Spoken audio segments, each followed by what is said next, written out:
Vielä vastaan. Soittaa huilullaan lantioni keinumaan. Mutaiset jalkani irtoavat maasta. Seuraan huilun ääntä suon reunaan. Tavoitan loittonevaa ääntä. Kompastun lahon lautaan. Putoan pitkospuilta. Rahkasammalinen keskellä. Näen sanajalan pukkevan.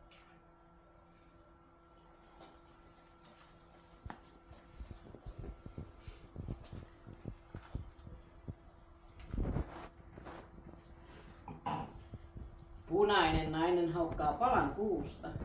Tanssii piirileikkiä tähtien kanssa. Kasvattaa jalanjäljissään aarniometsää. Istuu kämmenellesi ja nauraa. Juuri kun saat otteen, hän on poissa.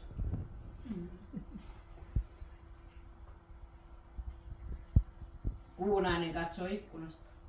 Koivunoksien varjossa näen outoja unia.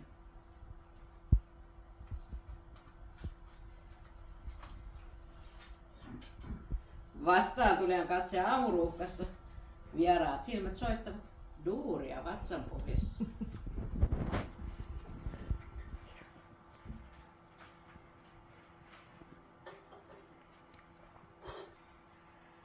Nainen pyörätuolissa ulkoiluttaa karhukoiraa. Sokea mies maalaa valkovuokkoja. Älä sano minulle, etten voi tanssia kaduilla.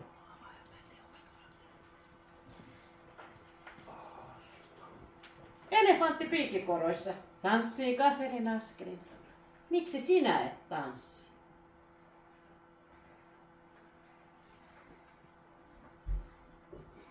Ja koska olemme sekaisin juhlissa,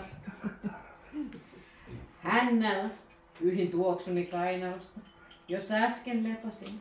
Pyyhin huulipunajäljet lasista, suljin oven hiljaa, tilaan taksin. Huomenna kuvaamme lehdessä.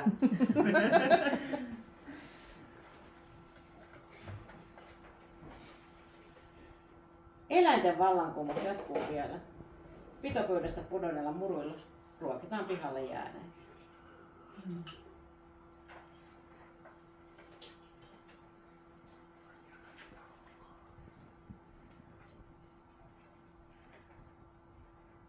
Uskonkauppiaiden joukosta löysin oikean profeetan. Hän toi leivän, ei kiveä.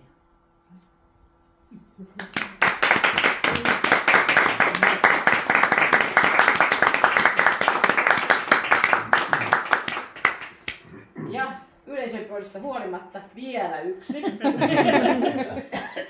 Katja käski minua. Käski. Siis nätisti sanoi pyysi kyllä, mutta otetaan niin määräyksenä kirjoittamaan yhden dekadenssirunon. Ja se on tässä. Mä tein sen. Ai, yes. Iloinen 20-luku on täällä taas. Kynttilän valossa maailma on pehmeä. Samppani on vaihtunut kombutsaan. Tanssitaan viimeiset hitaat, kun levy ei loppuisi, neula raapisi hiljaisuutta. Tanssitaan vielä, ennen kuin trumpetti vaikenee. Rautaiset askeleet kaikuvat tyhjillä kaduilla. Oi, ihanaa!